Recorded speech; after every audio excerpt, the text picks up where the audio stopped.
ABP Ganga, खबर आपकी, जुबान आपकी।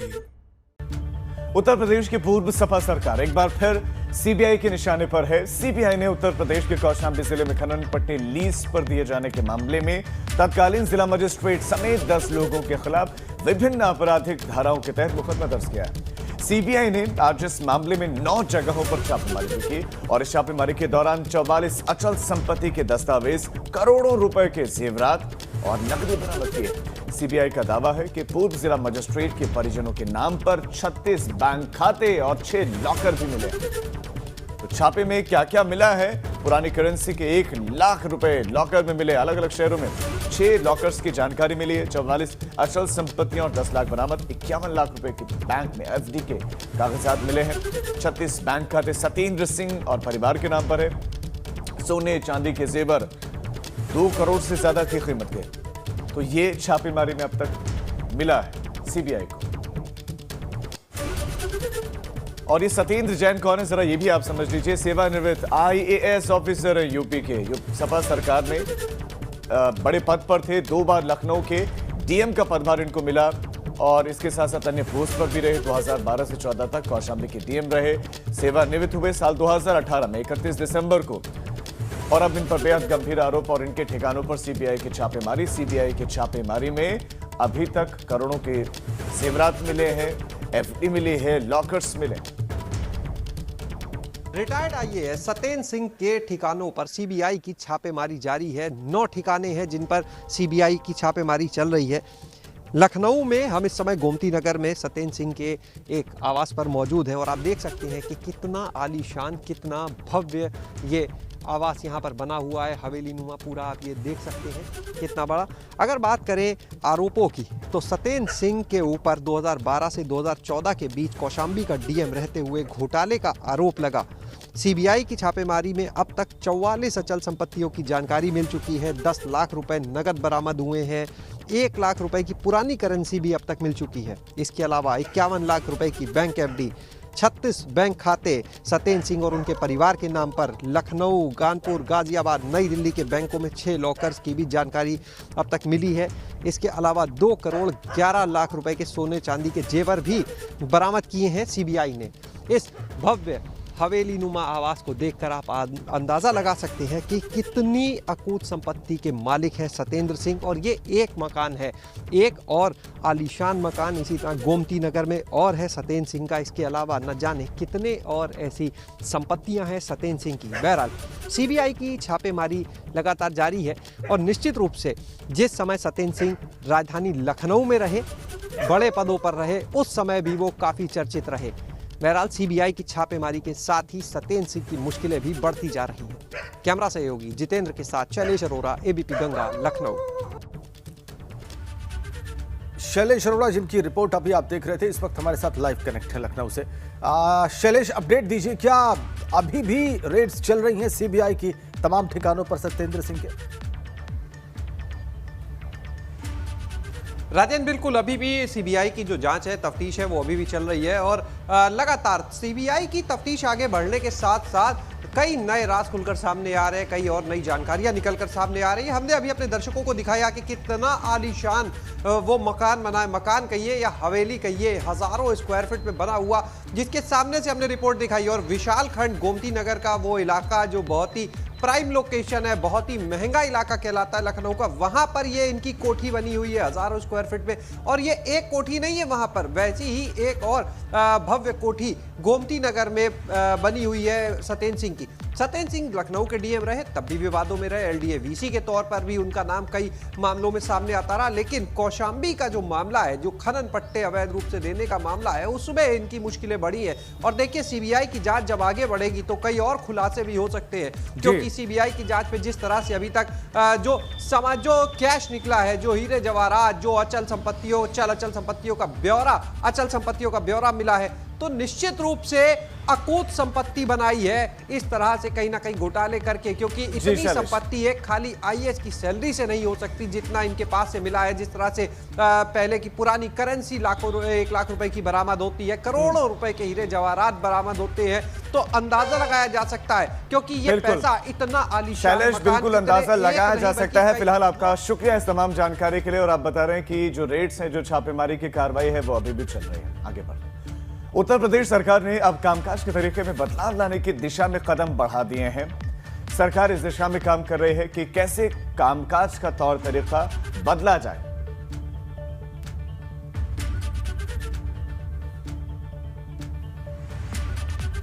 अब इसे लेकर मुख्यमंत्री आवास में उत्तर प्रदेश सरकार के सभी 54 मंत्रियों को टैब पर काम करने का प्रशिक्षण दिया गया ताकि आने वाले दिनों में सरकार ई गवर्नेंस की व्यवस्था को अमली जामा पहना सके।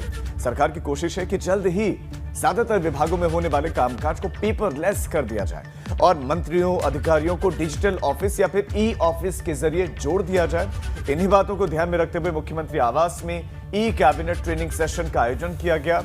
इसके बाद डिप्टी सीएम दिनेश शर्मा ने कहा कि सरकार अब पेपरलेस कैबिनेट को बढ़ावा देगी और आने वाले वक्त में ज्यादातर विभाग पेपरलेस नजर आएंगे। वहीं अल्पसंख्यक कल्याण राज्य मंत्री मोहसिन रजा ने कहा, मंत्रियों के बाद अब सरकार विधायकों को भी आईपैड देने की तैयारी कर रही है। हमारी कैबिनेट की बैठक है वो ई कैबिनेट होनी चाहिए, ई ऑफिस होना चाहिए। ई गवर्नेंस के आधार पर हम लोग पेपरलेस व्यवस्था के अंतर्गत काम कर सकें, इसके लिए उन्होंने प्रयत्न शुरू किए हैं। आज सारे माननीय मंत्रीगणों की आज ई कैबिनेट कैसे हम लोग करें पेपरलेस व्यवस्था में, उसके लिए ट्रेनिंग का कार्यक्रम था। चलिए आगे बढ़ते हैं। खबर बिजनौर से, वहां पर पुलिस ने बड़ा एक्शन लिया है। बरेली सेंट्रल जेल से फरार दुष्कर्म के आरोपी को गिरफ्तार कर लिया गया है। 50,000 के इस फरार आरोपी को कीरतपुर पुलिस ने पकड़ा है। आपको बताएं कि कीरतपुर थाना इलाके के गांव मौजमपुर रायपुर का रहने वाला नरपाल उर्फ सोनू, इसको पुलिस ने 14 फरवरी 2009 को नाबालिग बालिका के साथ दुष्कर्म के मामले में गिरफ्तार किया।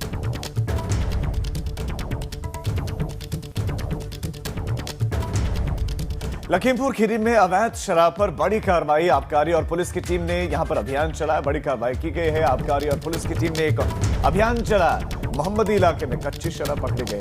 2500 लीटर कच्ची शराब के लहन को यहां नष्ट किया गया है। 150 लीटर कच्ची शराब के साथ 5 लोग भी गिरफ्तार किए गए हैं। जो लहन मिला है उसको नष्ट कर दिया गया। 2500 लीटर कच्ची शराब के इस लहन को नष्ट किया गया।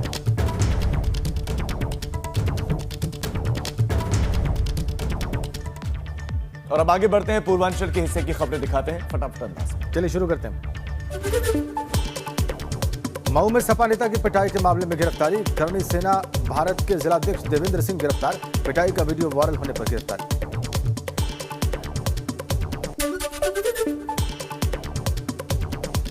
देवरिया में महिला की हत्या के मामले में 3 गिरफ्तार। रेलवे ट्रैक के पास मिला था शव। वारदात में शामिल 3 आरोपी गिरफ्तार। गोरखपुर में अतिक्रमण पर चला नगर निगम का बुलडोजर। पार्क की बाउंड्री से सटी झुग्गी झोपड़ियों को हटाया गया। प्रवर्तन दल की टीम ने बुलडोजर चलाकर अवैध कब्जे से पार्क की बाउंड्री के साथ सड़क और नाली को मुक्त कराया। कुशीनगर में भगवान बुद्ध की महापरिनिर्वाण स्थली से अवैध अतिक्रमण हटाया गया। हाईकोर्ट के आदेश पर मुख्य मंदिर के सामने कार्रवाई। प्रशासन ने अवैध रूप से बनाई गई दुकानों को हटवाया। सिद्धार्थनगर में सड़क सुरक्षा माह के चलते पुलिस ने अभियान चलाया। अस्पताल रोड पर सड़क के किनारे अतिक्रमण को टीम ने हटा दिया।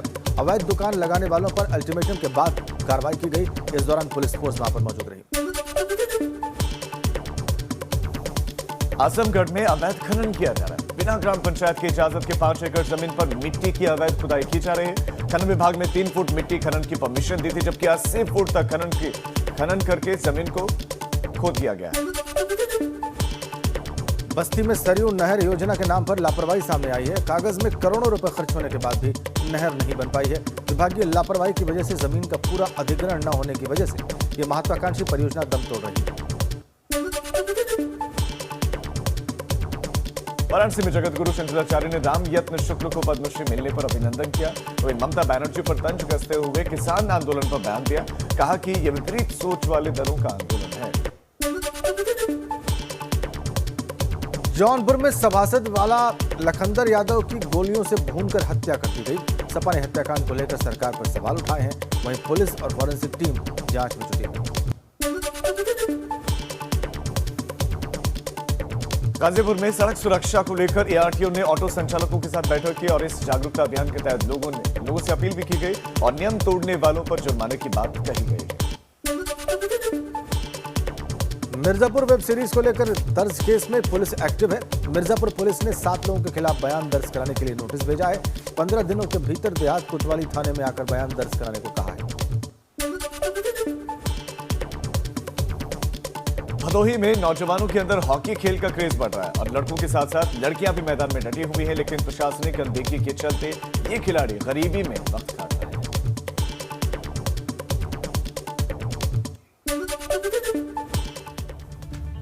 तो पूर्वांचल के हिस्से की खबरें आपने देखी सुपरफास्ट अंदाज में। अब आगे बढ़ते हैं। बिल्कुल एक बड़ी खबर है किसान आंदोलन से जुड़ी हुई। आज आंदोलन का 70वां दिन है। गाजीपुर बॉर्डर पर किसानों का धरना इस बीच में जारी है। दिल्ली पुलिस ने गाजीपुर बॉर्डर को सील कर दिया है। राकेश टिकैत ने कहा कि सरकार की बड़ी साजिश, 6 फरवरी को जगह जगह प्रदर्शन करेंगे किसान। सील कर दिया गया है बॉर्डर को बिल्कुल, और ना घुसने देने के तमाम इंतजाम है दिल्ली पुलिस के द्वारा दिल्ली में किसानों के। इधर आंदोलन तेज हो रहा है। सरकार को संदेश देने की तैयारी है किसानों की। राकेश टिकैत ने कहा है कि जगह जगह आंदोलन किया जाएगा। वही किसान आंदोलन के मुद्दे पर एबीपी नेटवर्क से खास बातचीत में केंद्रीय कृषि मंत्री नरेंद्र सिंह तोमर ने एक बार फिर से कहा कि आंदोलन का हल बातचीत से निकल सकता है, जिसके लिए सरकार तैयार है।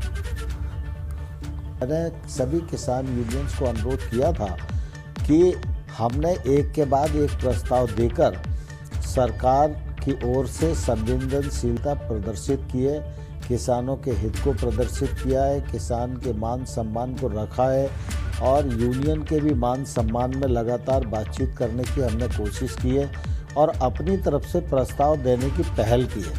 लेकिन किसान यूनियन रिपेल से नीचे टस से मस नहीं हुए, इसके कारण ये दिक्कत खड़ी हुई और 22 तारीख को भी मैंने कहा कि आप लोग पुनर्विचार करिए और जैसे ही आप फ़ोन करेंगे हम वार्ता के लिए दोबारा से इकट्ठा होंगे और बातचीत के माध्यम से जो निर्णय होगा उसको हम घोषित करेंगे। जहाँ तक आंदोलन का सवाल है, मैं समझता हूँ कोई नई बात है नहीं, क्योंकि इस दौरान वार्ता भी चलती रही और किसान यूनियन अपना आंदोलन भी घोषित करती रही हैं और उनको संपन्न भी करती रही हैं। लेकिन मैं आपके माध्यम से किसान यूनियंस के नेताओं को यह प्रार्थना करना चाहता हूं कि किसी भी आंदोलन का समाधान, किसी भी मांग का समाधान चर्चा के माध्यम से ही निकलता है। आप आंदोलन में हैं और कोई अन्य आंदोलन घोषित करने की आवश्यकता नहीं है। आप थोड़ा आगे बढ़ें और हमारे प्रस्ताव पर विचार करें, निर्णय की ओर बढ़ें, जिससे किसान भी अपने घर जाएं और देश में भी शांति स्थापित हो। ये कृषि मंत्री ने कहा एबीपी नेटवर्क से खास बातचीत में। अब हम आपको ग्राउंड पे ले चलते हैं और हमारे सहयोगी शक्ति सिंह इस वक्त गाजीपुर बॉर्डर से हमारे साथ सीधा कनेक्ट है, उनके पास चलते हैं। आज सुबह की क्या तस्वीर है? कल की जबरदस्त किलेबंदी के बाद से, बैरिकेडिंग के बाद से, कीलें लगाने के बाद से, कटीले तार देखने के बाद से, शक्ति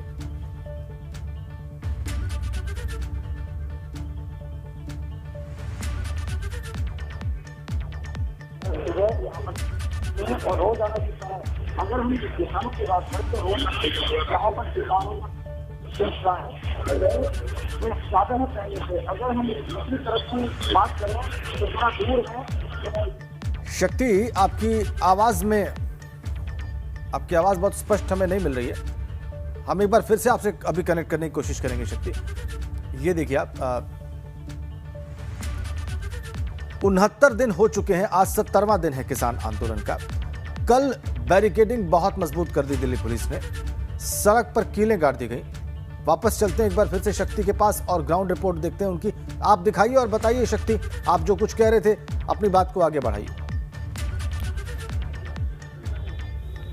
ये देखिए, दिल्ली गाजीपुर बॉर्डर पर हम इस समय मौजूद हैं। अगर किसानों की बात करें तो किसानों का आने का सिलसिला यहाँ पर लगातार जारी है। वहीं दूसरी तरफ हम बात करें जो तस्वीरें आपको दिखाई दे रही होंगी वह दिल्ली गाजीपुर बॉर्डर की है, जहां पर पुलिस ने पहले किले लगाई है, फिर किलाबंदी की तरह तारबंदी की है और सीमेंटेड जो बैरिकेडिंग है वो लगाई हुई है। यहाँ पर किसान हमारे साथ हैं, 70 दिन आज आपको यहाँ पर हो गए हैं। दिल्ली पुलिस ने भी पूरी तैयारी की हुई है। किस नजरिए से आप लोग देखते हैं और इस लड़ाई का समाधान क्या? देखो, इस नजरिए को देखने किसान की एक ही बात है, 26 जनवरी को तो इनका कोई इस तरह का निजाम नहीं था और किसान को बदनाम करा के आज जिस तरह की किलाबंदी हो रही है, आंदोलन को कुचलने की कोशिश, जितना सरकार आंदोलन को दबाने की कोशिश करेगी उतना ही एक आंदोलन बढ़ेगा और किसान आज पूरे देश का एक हो गया है। हर प्रदेश में आंदोलन पूरी तरीके से जोर जोर से चल रहा है। इस काले कानूनों का विरोध हो रहा है। जब तक ये काले कानून सरकार वापस नहीं करेगी, बिल्कुल मांग वही है, पहले दिन से मांग वही है कि जब तक बिल वापसी नहीं तब तक घर वापसी नहीं। कुछ और भी लोग हमारे साथ हैं जी, आप बताइए कि आप कहां से आए हैं और जिस तरह की तैयारी अब दिल्ली पुलिस ने की है, अब दिल्ली पुलिस ने साफ कर दिया कि आप लोग अंदर तो नहीं जा सकते, तो कुल मिलाकर ये बताइए कि आगे की रणनीति क्या होगी किसान की? भाई ऐसा है, किसान वापसी जब बिल वापसी हो जाए किसान वापसी चले जाए, इससे पहले कोई समझौता नहीं, कोई कुछ नहीं है जी। यानी कि मांग वही है शक्ति कि ये कानून वापस लिए जाए, हालांकि कोर्ट की तरफ से रोक इन पर और है। मांग वही है हमारी शक्ति, आपका इस तमाम जानकारी के लिए बहुत शुक्रिया। तो किसान हालांकि डटे हुए, दूसरी तरफ अब प्रशासन किसी भी तरह की कोई चूक नहीं करना चाहता है। 26 जनवरी के दिन जो घटना घटी थी वो दोबारा दोहराई ना जाए, इसलिए पहले से ये एहतियाती कदम। आगे बढ़ते हैं, यूपी में शिक्षा की बात करते हैं। अब कक्षा 6 से लेकर 8वीं तक के स्कूल खुलने पर मंथन है और केंद्र की गाइडलाइंस पर मुख्यमंत्री के निर्देश हैं कि 10 दिनों में पढ़ाई शुरू करने पर विचार करें। मुख्यमंत्री ने ये निर्देश दिए हैं कि 10 दिनों में पढ़ाई शुरू करने पर विचार करें। क्लासेस जो है 9वीं से लेकर 12वीं तक की पहले ही खुल चुकी हैं। 9वीं से लेकर 12वीं तक की क्लासेस चल रही, तो ऐसे में 6ठी से लेकर 8वीं तक की क्लासेस जल्द खुल सकते हैं। आज इसको लेकर मंथन है और केंद्र सरकार की जो गाइडलाइंस है उन्हीं गाइडलाइंस के हिसाब से उत्तर प्रदेश में भी जल्द स्कूल खुल सकते हैं। 6ठी से लेकर 8वीं तक की क्लासेस खुल सकती हैं। चलिए आइए इस पे और ज्यादा जानकारी हासिल कर लेते हैं। क्या निर्णय लिया जा सकता है, क्या चर्चा चल रही है, ये बताने के लिए शैलेश अरोड़ा हमारे साथ जुड़ गए हैं। शैलेश, क्या जानकारी मिल रही है आपको 6वीं से 8वीं तक के स्कूल खुलने के बारे में? राजेंद्र, ये मानकर चलिए कि मुख्यमंत्री के निर्देश के बाद अब ये तय माना जा रहा है कि आज से कल तक यानी 1 से 2 दिन के अंदर इसको लेकर शासनादेश जारी हो सकता है। और हम बताएं कि कल शाम को, कल दिन में मुख्यमंत्री ने बात कही और कल शाम को deputy CM doctor Dinesh Sharma मुख्यमंत्री आवास पर भी गए थे, वहां पर भी इस विषय को लेकर चर्चा हुई है और ये माना जा रहा है कि आज या कल तक इसका शासनादेश हो जाएगा कक्षा 6 से 8 तक के संचालन को लेकर। देखिए, मुख्यमंत्री ने यह साफ कहा है कि पहले स्थितियों का आकलन कर ले, परिस्थितियां अगर अनुकूल है तभी स्कूल खोले जाए। लेकिन अगर हम आंकड़ों को देखते हैं तो कोविड के जो आंकड़े लगातार उनमें गिरावट आती दिख रही है। 3 दिन से जो आंकड़े हैं वो 200 से कम केसेस है पूरे प्रदेश में। लखनऊ में भी 20 से कम केस आए पिछले 24 घंटे में। तो इसके बाद ये मानकर चलिए कि जो रिपोर्ट है, क्योंकि इससे पहले deputy CM doctor Dinesh Sharma ने ये बात कही थी कि हम पूरी रिपोर्ट देख रहे हैं कोरोना के हालात की, उसके ऊपर ये तय किया जाएगा और वो रिपोर्ट जो है उसका भी एक तरह से माना जा रहा विश्लेषण हो चुका है। और उसके बाद ये जो स्थितियां बन रही है, निजी स्कूल देखिए लगातार मांग कर रहे थे कि अब 6 से 8 तक के स्कूल खोले जाए और उन्होंने अपनी एक पूरा फॉर्मेट भी देखिए ड्राफ्ट कर लिया। एक तरफ सरकार में ऐलान भी हो सकता है, तारीखें बताई भी जा सकती हैं। आपका इस तमाम जानकारी के लिए शैलेश बहुत शुक्रिया। तो आज 6ठी से लेकर 8वीं तक की क्लासेस खोलने पर विचार हो रहा है, बैठक इस पर आज होगी। दरअसल स्कूल खोलने की तैयारी में निजी स्कूल जुट गए हैं। शासन से आदेश मिलते ही पूरी तरह से निजी स्कूल तैयार हैं और वो स्कूलों के जो गेट हैं वो खोल देंगे। 3 घंटे की शिफ्ट में क्लासेस को पूरा करने पर मंथन।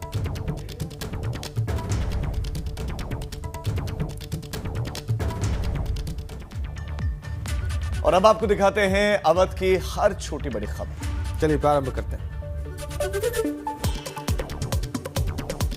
लखनऊ के सरोजनी नगर में लापता व्यापारी का शव पेड़ से लटका मिला है। इसको लेकर अखिलेश यादव ने सरकार पर सवाल खड़े किए हैं और कमिश्नर प्रणाली पर तंज कसा। वहीं इस मामले में पुलिस ने जांच तेज कर दी।